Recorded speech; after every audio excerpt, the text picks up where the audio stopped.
الحمد لله الذي علم الإنسان ما لم يعلم، والصلاة والسلام على سيد الأنبياء والمرسلين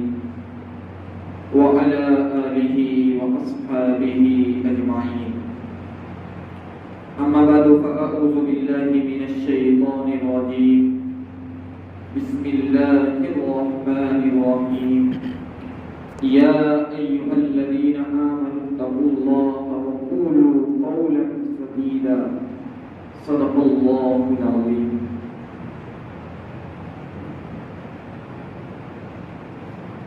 وعن أبي هريرة رضي الله تعالى عنه قال قال رسول الله صلى الله عليه وسلم: لا يلدغ المؤمن من جحر واحد مرتين أو كما قال عليه الصلاة والسلام. محترم مسلیان کرام، جیسا کہ ہم لوگ بہت ساری چیزوں سے آج واقف ہیں کہ آج حالات اور ہمارا معاشرہ کس رخ کی طرف جا رہا ہے، اسی لیے آج تمام ائمہ کرام، مفتیان کرام، ان تمام لوگوں کے مشورے سے آج کا خطاب کا عنوان بھی ایک اہم سلگتا ہوا موضوع ہے، وہ ہے نکاح۔ آج کا جو عنوان جو رکھا گیا ہے بہت ہی زیادہ اہم ہے۔ اس کے لیے میں آپ لوگوں کو بتلاتا ہوا چلوں کہ آج ہمارا معاشرہ کہاں پر ہے۔ نبی کریم صلی اللہ علیہ وسلم جب اس دنیا میں تشریف لانے کے بعد معصوم بچیوں کے ساتھ کیا کیا جاتا تھا زمانے جاہلیت میں ہم سب لوگوں کو معلوم ہے۔ زندہ دفن کر دیا جانا، اور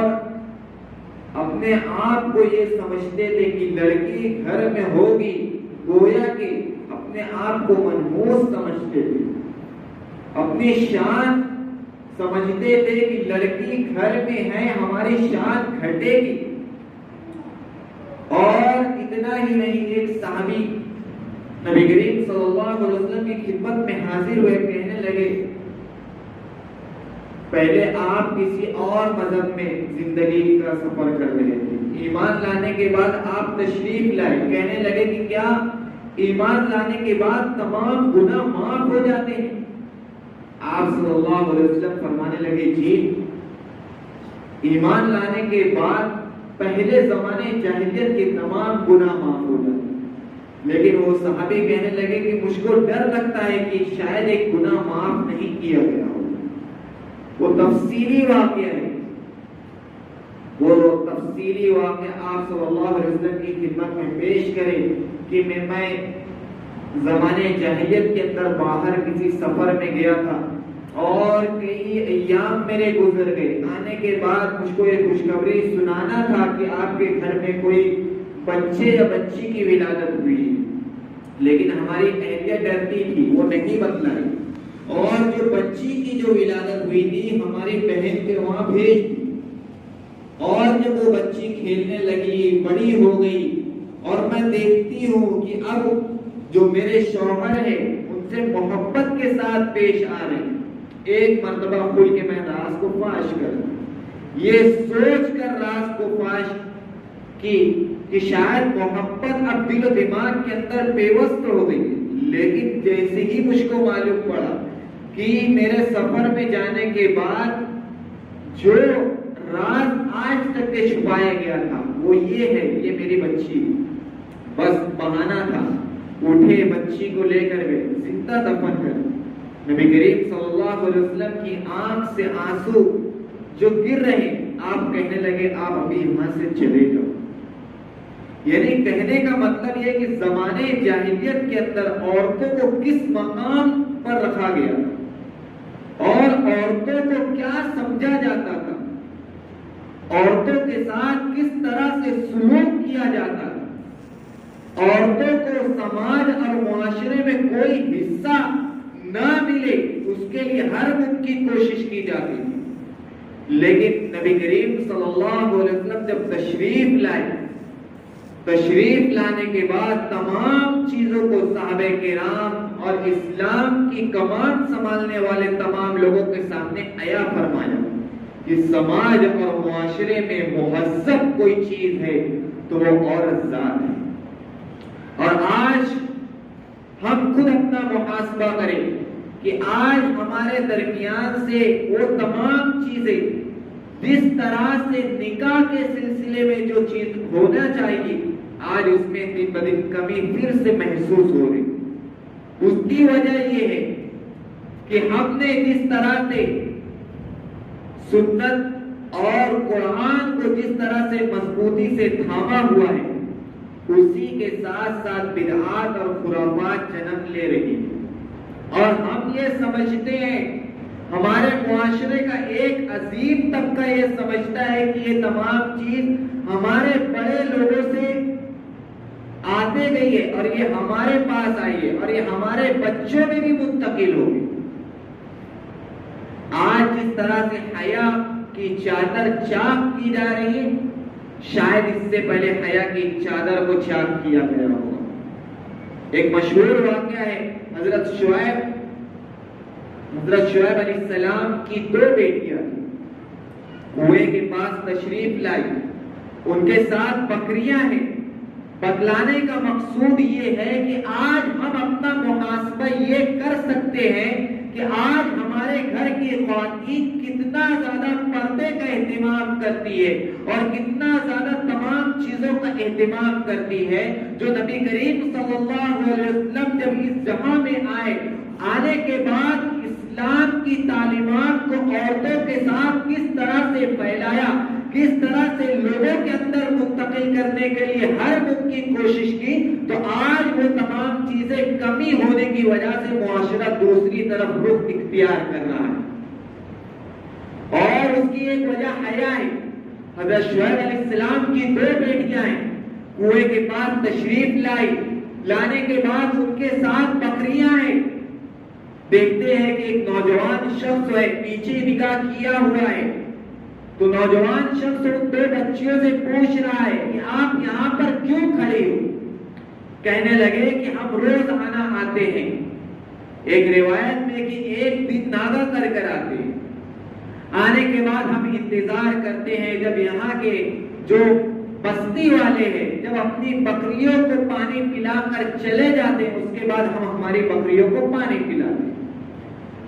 شعیب علیہ السلام کی دونوں بیٹی جب اس نوجوان کی خدمت میں پیغام عرض کیا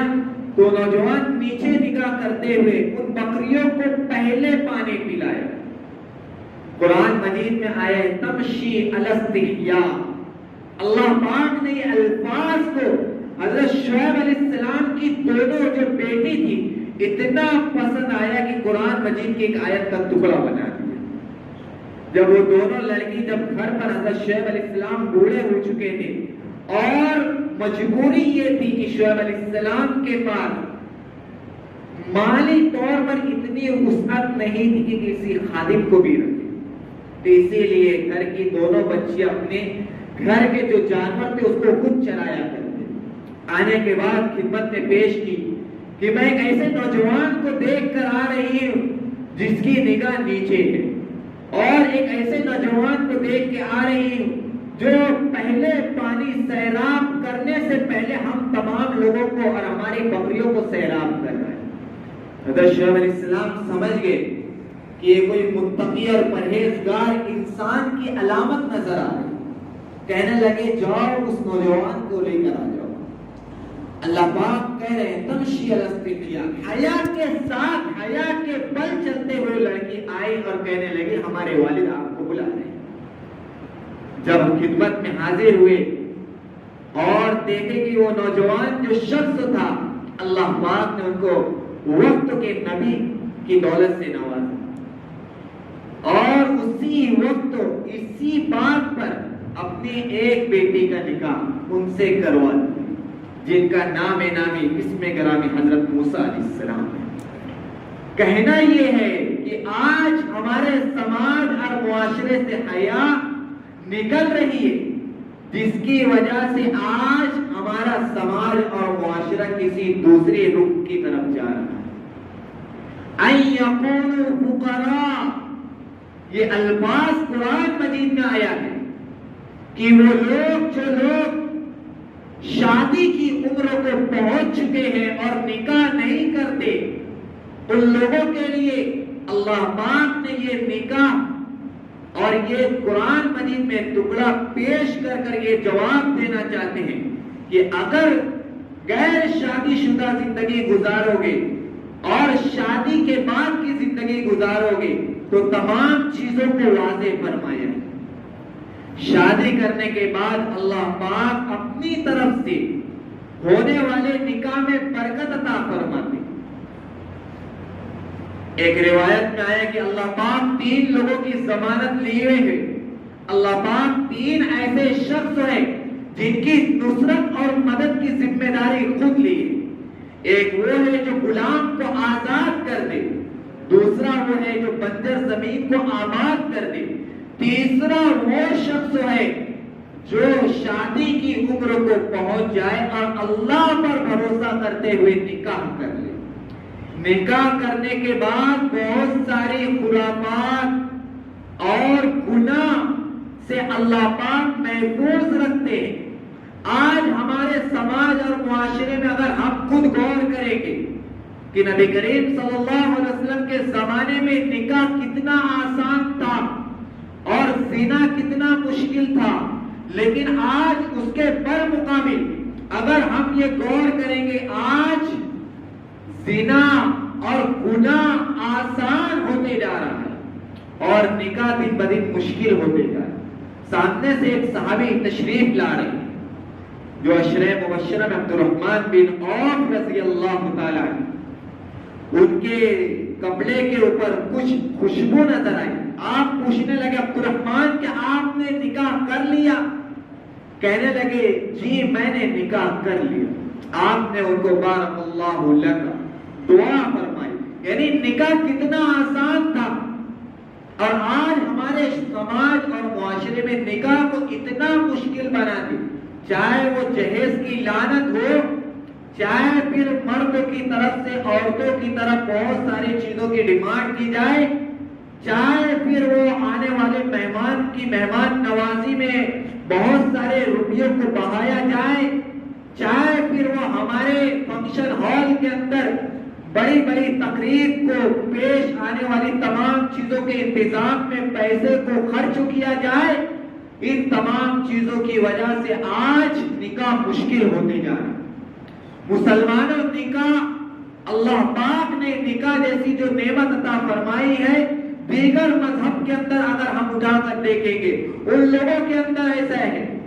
کہ عیسائیوں میں دیکھ لو، یہودیوں میں دیکھ لو، ان میں ایسا ہے کہ اگر کوئی شخص نکاح کرتا ہے تو آنے والی جو اس کی بہو ہوتی ہے اس کے ساتھ جو ساز و سامان اس کو اس وقت مل جاتا ہے، اس کے بعد پوری زندگی اس کو کچھ دیا نہیں جاتا۔ لیکن اللہ پاک نے ہم کو نکاح کرنے کے بعد اتنا آسان عطا فرمایا کہ اس کے بعد اللہ پاک نے ہمارے لیے راستے بھی ہموار کیے۔ جیسے دیگر مذہب کے اندر ایک برطانیہ کا ایک شہزادہ تھا، بتلاتا ہوا چلو بات نکلی ہے، برطانیہ کا ایک شہزادہ تھا جس کا نام چارلس تھا۔ جب وہ ایسی عورت سے نکاح کیا جس کا شوہر انتقال ہو چکا تھا، جو دیگر مذہب کے اندر ایسا ہے کہ اگر شوہر کا انتقال ہو جائے تو خود عورت اپنے آپ کو نظر آتش کر دے، یعنی خود اپنے آپ کو شوہر کے ساتھ جلا دے، یا پھر پوری زندگی بے نکاح کے ساتھ زندگی گزارتے رہے، اس کو سماج اور معاشرے کے اندر بہت منحوس سمجھا جاتا ہے۔ ایسی عورت کے ساتھ نکاح کیا جو ملکہ تھی، شہزادہ تھا، اس نے کوئی تقریب انجام نہیں دی اور یہ سمجھتی تھی کہ میرا بیٹا ایک گناہ والا کام کیا ہے۔ جب یہی بندہ، تاریخ میں لکھا ہے یہ واقعہ، جب یہی بندہ جب امریکہ گھومنے کے لیے آیا تو اس بات کو وہاں کے جو صدر تھے، اس وقت کے صدر بش تھے، انہوں نے کوئی انتظام نہیں کیا، بلکہ ایسا اظہار کیا کہ آپ کے اس عمل سے میں ناراض ہوں۔ یعنی دیگر مذہب کے اندر ایسا ہے کہ اگر کوئی شخص اگر نکاح کر چکا ہے، نکاح کرنے کے بعد اس کی عورت کا انتقال ہو گیا، وہ کوئی دوسری اس کی عورت کا انتقال ہو گیا، وہ دوسرا نکاح کرنے سے پہلے سوچتا ہے۔ اور دوسری بات، اگر کسی عورت کے شوہر کا انتقال ہو گیا تو وہ پوری زندگی نکاح نہیں کر سکتی۔ لیکن ہمارا مذہب ایسے لا اکراہ فی الدین، دین میں زبردستی نہیں ہے۔ اللہ پاک نے الدین یسر، دین کو آسان فرمایا۔ اگر شوہر کا انتقال ہو جائے تو آج عرب ممالک کے اندر ہمارے پاس تو انتظام کے لیے بہت وقت لگتا ہے۔ عرب ممالک کے اندر ایسا ہے کہ اگر شوہر کا انتقال ہو جائے تو عدت مکمل ہونے سے پہلے عورت کا کہیں پر اپنے حساب سے جوڑ متعین کر دیا جاتا ہے۔ عدت مکمل ہوئی فوراً نکاح ہو جاتا ہے۔ اس میں بہت سارے گناہ سے عورت بھی بچ جاتی ہے، شوہر بھی محفوظ رہتا ہے، ہمارا گھر کا نظام بہترین رہتا ہے۔ لیکن آج ہمارے معاشرے میں ایسا ہے کہ اگر شوہر کا انتقال ہو جائے، پوری زندگی بیوہ کی طرح یا مطلقہ کی طرف پوری زندگی گزار دیتی ہے، اور ہمارے افراد خاندان ذمہ دار لوگوں کے سر پر جو بولا جائے کہ کوئی فکر نہیں ہوتی۔ لیکن آج میں بتلاتا ہوا چلوں کہ آج ہمارے سماج اور معاشرے کے اندر آپ خود جانتے ہیں کہ آج ہمارا سماج اور معاشرہ کس طرف اور کس رخ کی طرف جا رہے ہیں۔ نوجوان لڑکیاں کس رخ کی طرف جا رہی ہیں اور نوجوان لڑکے کس رخ کی طرف جا رہے ہیں۔ اس کی اصل وجہ یہ ہے کہ جب جو انسان کو جو چیز کی ضرورت ہو اس وقت وہ چیز سے محروم کر دیا جائے تو فطری بات ہے، قدرت کا نظام ہے، وہ انسان اپنی ضرورت کو پورے کرنے کے واسطے غلط رخ کی طرف جائے گا۔ کیونکہ جو انسان کو جس چیز کی ضرورت ہے اگر اس کو روکا جائے، اس کے جذبات کے ساتھ کھیلا جائے تو انسان غلط راستے کی طرف قدم اٹھائے گا۔ اور آج ہمارا سماج اور معاشرہ اسی طرف بڑھتے جا رہے ہیں، چاہے وہ فون کے ذریعے سے ہو، چاہے دیگر اسباب کے ذریعے سے آج ہمارا سماج اور معاشرہ جا رہا ہے۔ اس لیے ہمارے لیے بہت زیادہ ضروری بات یہ ہے کہ اللہ پاک نے جس طرح سے ہم کو یہ دین کا اور اسلام کا سنہرا جو نظام ہم کو عطا فرمایا ہے، دین کو اور اسلام کو اتنا آسان اور سہل کر کے ہمارے سامنے پیش کیا ہے، ہم خود بخود اپنے پیر پر کلاڑی مار کر اس کو مشکل کر رہے ہیں۔ اس لیے ہمارے لیے ضروری ہے، بخاری شریف میں بھی ایک آیت ہے، بخاری شریف کی پہلی روایت انما الاعمال بالنیات، اس کے بعد آیا فمن کان ہجرتہ الی الدنیا یصیبها، جو لوگ جس مقصد سے ہجرت کریں گے اللہ پاک نیت کے اعتبار سے فیصلے فرمائیں گے۔ اس کے بعد یہ فمن کان ہجرتہ الی یصیبها او امرأۃ، آگے پوری حدیث مبارکہ آئی ہوئی ہے۔ اس کے بعد یہ کہ ایک صحابی، اس کا جو پس منظر یہ بتاتا ہوا چلو کہ ایک صحابی ایسے تھے جو ہجرت کر رہے تھے، اس کے ساتھ ایک خاتون سے ان کا رشتہ تھا اور اسی کے مقصد سے انہوں نے سفر کو طے کیا۔ تو آپ صلی اللہ علیہ وسلم کو جب اس بات کی اطلاع ہوئی تو آپ نے فرمایا جن لوگوں نے جس مقصد سے ہجرت کی ہے، جو دنیا کی متاع کے لیے ہجرت کرے اللہ پاک ان کو دنیا کی متاع عطا فرمائیں گے، اور جنہوں نے نکاح کی غرض سے ہجرت کی اس کو نکاح کی غرض سے ہجرت کا جو اللہ پاک چیزیں عطا فرمائیں گے، اور جو لوگ شہداء کی شہید ہونے کے لیے تڑپ کے اللہ کے راستے میں ہجرت کرے ہیں تو اللہ پاک اس کو اس کا ثواب عطا فرمائیں گے۔ آج ہمارے معاشرے کے اندر ہم نکاح کرتے ہیں لیکن نکاح کرتے وقت تو ہم نیت نہیں کرتے۔ 60 سال کا اگر بوڑھا بھی ہو، اگر ان سے پوچھا جائے انما الاعمال بالنیات کی جو پوری احادیث مبارکہ ہے، اگر اس کو سامنے رکھ کے اگر ہم ہمارے جو بوڑھے لوگ بھی ہیں اور جو لوگوں کا نکاح ہو چکا ہے ان سے اگر یہ سوال کریں گے کہ آپ کا جب نکاح ہوا تھا کہ آپ نے نکاح سے پہلے کوئی نیت کی تھی کیا، تو کہیں گے کہ ہم کو معلوم بھی نہیں تھا کہ نکاح کے وقت نیت کی جاتی ہے۔ اور جو لوگ کا نکاح نہیں ہوا ہے وہ لوگ یاد رکھے کہ نکاح کے وقت جو نیت کی جاتی ہے اللہ پاک اس نیت کے فیصلے میں تمام چیزیں نوازتے ہیں. اگر ہم برکت کی نیت کریں گے اللہ پاک ہونے والے نکاح سے برکت عطا فرمائیں گے. آج ہمارے معاشرے کے اندر اگر ایک شخص ہے اور اس کا پورا خاندان ہے لیکن وہ پریشان ہے. حضرت عمر رضی اللہ تعالیٰ عنہ کی ایک روایت ہے کہ ایک صحابی تشریف لائے, کہنے لگے میں پریشان ہوں, تنگدستی کے حال میں بہت زیادہ جوجھ رہا ہوں. کہنے لگے نکاح کر لو. کچھ ایام گزرے, کچھ سال گزرے, واپس تشریف لائے, کہنے لگے میں بہت زیادہ پریشان ہوں. کہنے لگے نکاح کر لو, اللہ پاک آپ کو غنی کر دے گا, یہ اللہ کا فیصلہ ہے. لیکن آج ہم ہر گھر کا دوسرا فرد, ہر شخص کا دوسرا شخص, ہر خاندان کا دوسرا خاندان آج دیکھ لو کسی نہ کسی معاملے کے اندر پریشان, چاہے قرض کا بوجھ ہو یا ہمارے معاشی پریشانی ہو یا دیگر تمام چیزیں ہو. ہم نے نکاح کو سنت سمجھتے ہوئے نکاح تو کرے لیکن نکاح کے وقت جو نیتیں کرنا تھا وہ تو بھول گئے. اس لیے آج بھی وقت ہے کہ ہماری نیت درست ہوگی کہ اللہ پاک نکاح کے ذریعے سے برکت عطا فرمائیں گے, مال کے ذریعے سے برکت عطا فرمائیں گے, اولاد کے ذریعے سے برکت عطا فرمائیں گے, دیگر تمام پریشانیوں سے محفوظ رکھیں گے. اللہ پاک نوازے. اللہ پاک خود فرماتے ہیں, نبی کریم صلی اللہ علیہ وسلم کے ذریعے سے یہ فرمایا کہ 3 چیزوں میں جلدی کرنا چاہیے. ایک تو یہ کہ نماز کا وقت ہو جائے فوراً نماز ادا کر, ایک جنازہ تیار ہو جائے فوراً جنازہ کی نماز پڑھ دی جائے. اور تیسرا فرمایا جب کوئی شخص نوجوان شخص جب نکاح کی عمر کو پہنچ جائے اور اس کا کوئی کہیں سے اچھا رشتہ مطلوب رشتہ ہو جائے فوراً نکاح کر دو. آج ہمارے سماج اور معاشرے کے اندر 1 سال 2 سال 3 سال تک کے انتظار کرتے, بلکہ جب جیسے ہی فوراً اگر رشتہ لگ جائے فوراً نکاح کر دینا چاہیے. لیکن آج یہ تمام چیزیں ہمارے سماج اور معاشرے کے اندر بہت زیادہ اس کی کمی محسوس ہوتی ہے. میں آپ لوگوں کو بتلاتا ہوں, چلو ایک تابعی ہے, بہت مشہور تابعی ہے. آج ہم اپنے آپ کو کیا سمجھتے ہیں؟ ہر شخص یہ سمجھتا ہے کہ میری لڑکی کوئی ایسے شخص کے ساتھ ہو جو دنیا کا سب سے مالدار ہو, میری لڑکی ایسے کے ساتھ ہو جو شان و شوکت اور آرام والی زندگی گزارے, وہاں جانے کے بعد اس کو کوئی چیز کا ٹینشن نہ ہو. آج ایک سوچ یہ بنتے جا رہی ہے. لیکن میں آپ لوگوں کو بتلاتا ہوا چلو کہ آپ صلی اللہ علیہ وسلم کے ذریعے سے یہ تمام چیزیں آئی ہے کہ نکاح 4 چیزوں کے ذریعے سے کیا جاتا ہے.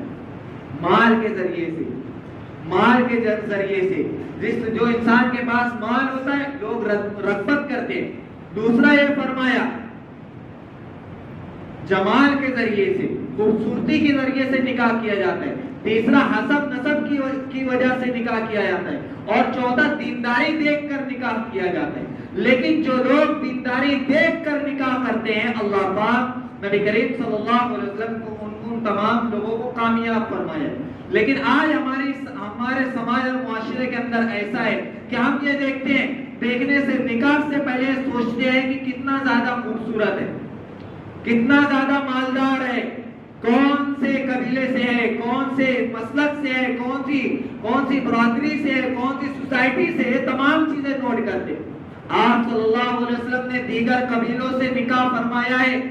آج انصاری لوگ یہ سوچتے ہیں کہ ہماری لڑکیاں انصاری نہیں جائیں گی, خان والے سمجھتے ہیں خان میں جائیں گی, دیگر برادری والے سمجھتے ہیں دیگر برادری میں ہی جائیں گی. یہ ہم نے تمام چیزوں کو ہم نے یہ محدود کر دیا ہے. نبی کریم صلی اللہ علیہ وسلم نے ان تمام چیزوں کو پیغام ہم تک کے پہنچایا ہے کہ ہم نے نکاح کو مشکل کیا ہے. دین کی نسبت پہ ہونے والے نکاح کو نبی کریم صلی اللہ علیہ وسلم نے کامیاب فرمایا. ایک تابعی ہے, مشہور تابعی جو تمام تابعی تھے ان تمام تابعی میں سب سے مشہور تابعی سعید بن مسیب رحمۃ رضی اللہ تعالی, مشہور تابعی, وقت کا بادشاہ عبد الملک پیغام بھیجتا ہے اپنی لڑکی کے ساتھ. وقت کا جو بادشاہ عبد الملک وہ پیغام بھیجا ہے، جو سعید بن مسیب ہے ان کی لڑکی کے ساتھ پیغام بھیج دیا، ولید کا نکاح، بادشاہ جو ہے عبد الملک اس کا لڑکا ہے ولید اور نکاح بھیج رہا ہے تابعی کے مقام پہ، منع کر دیا گیا۔ اور بہت زیادہ جو بادشاہ تھا وہ تابعی کے اوپر سعید بن مسیب رضی اللہ تعالیٰ عنہ کے اوپر بہت زیادہ فورس کر رہا ہے کہ نکاح کرنا پڑے گا، یہ تمام چیزیں ہو رہی، لیکن انہوں نے تمام سختیوں کو برداشت تو کیا، اور برداشت کرنے کے بعد پیغام حال سے نہیں پیغام قال سے تمام لوگوں کو یہ بات بتلا دی کہ مال کے ذریعے سے نبی کریم صلی اللہ علیہ وسلم نے کن چیزوں کو کامیاب فرمائے، دینداری کامیاب فرمائی، لیکن اس کے پاس مال ہے، سلطنت ہے، تمام جائیداد ہے، لیکن یہ کامیابی کی نشانی نہیں۔ جب آپ اپنے درس میں آنے کے بعد ایک شاگرد کو موجود نہیں پائے، کہنے لگے فلاں شاگردوں کا ہے، کچھ دن کے بعد وہ حاضر ہوئے، جن کا نام تھا ابو ودا، جو شاگرد تھے، کہنے لگے کہاں پر گئے تھے؟ کہنے لگے میری اہلیہ کا انتقال ہو گیا تھا، چھوٹے چھوٹے بچے ہیں میرے ساتھ، کہنے لگے کہ آپ میری صاحبزادی کے ساتھ نکاح کرو گے؟ فوراً انہوں نے قبول کر لیا، بلکہ پہلے تو ان کو یقین نہیں آیا کہ ابھی چند دن پہلے بادشاہ کی طرف سے پیغام آیا تھا ان کی لڑکی کے لیے،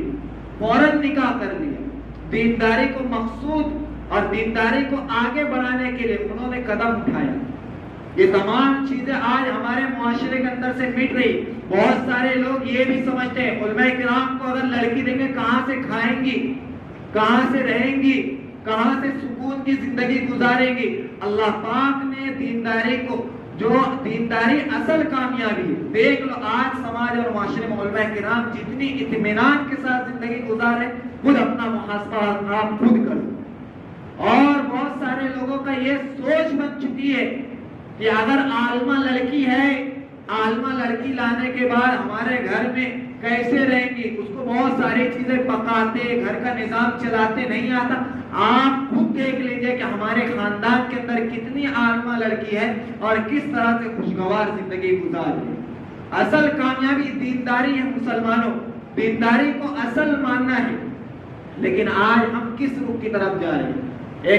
ایک حضرت ادہم رضی اللہ تعالی، حضرت ادہم بہت مشہور گزرے۔ ایک مرتبہ جو تالاب کے کنارے بیٹھے، سامنے سے ایک سیب آ رہے، بھوک بے تحاشا لگی ہوئی ہے، اور فوراً وہ سیب کو اٹھایا اور فوراً اس کو کھا لیا۔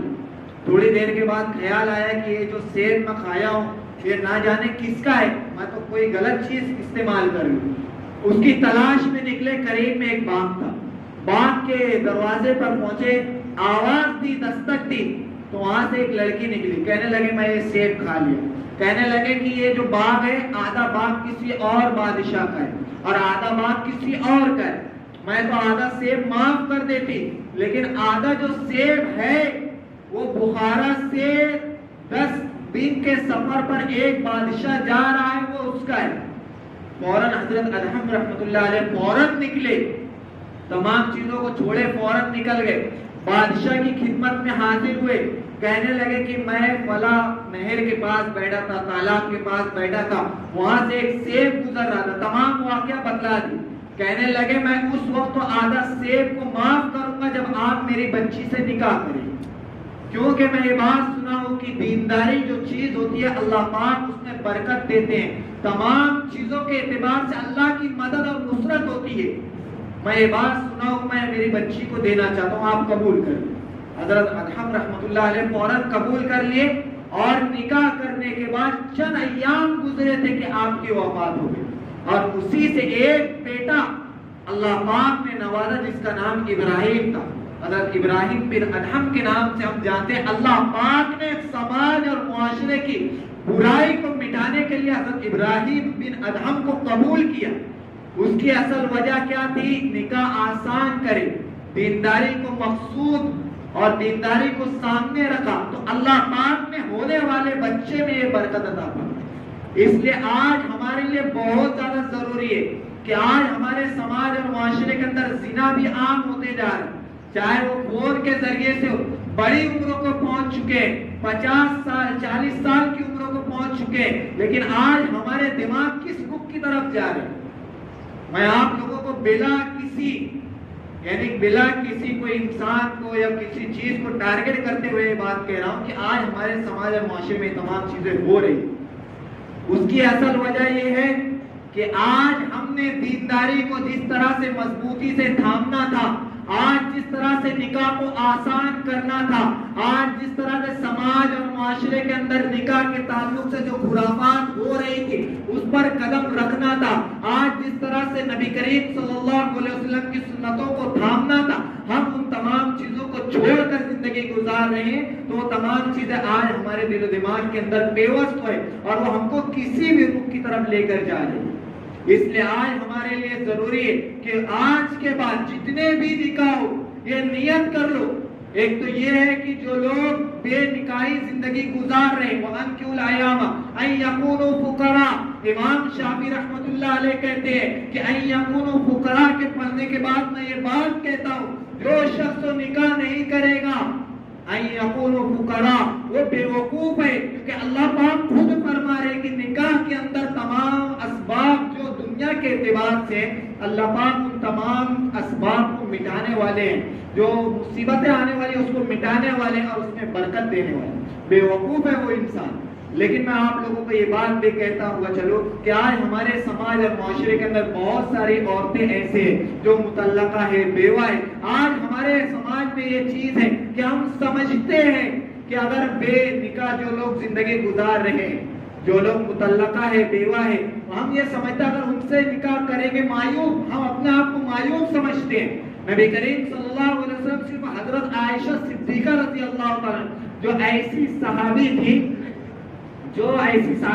صرف باقرہ تھی، باقی جتنے آپ کے ازواج مطہرات تھے تمام لوگ کہیں نہ کہیں کسی سے نکاح کر کے آپ کی خدمت میں حاضر ہوئے۔ یہ تمام جو سوچ ہے ہماری جو بن چکی ہے آج ہمارے سماج اور معاشرے کے اعتبار سے، ہم ان تمام چیزوں کو ختم کرنے کی ضرورت ہے۔ اللہ پاک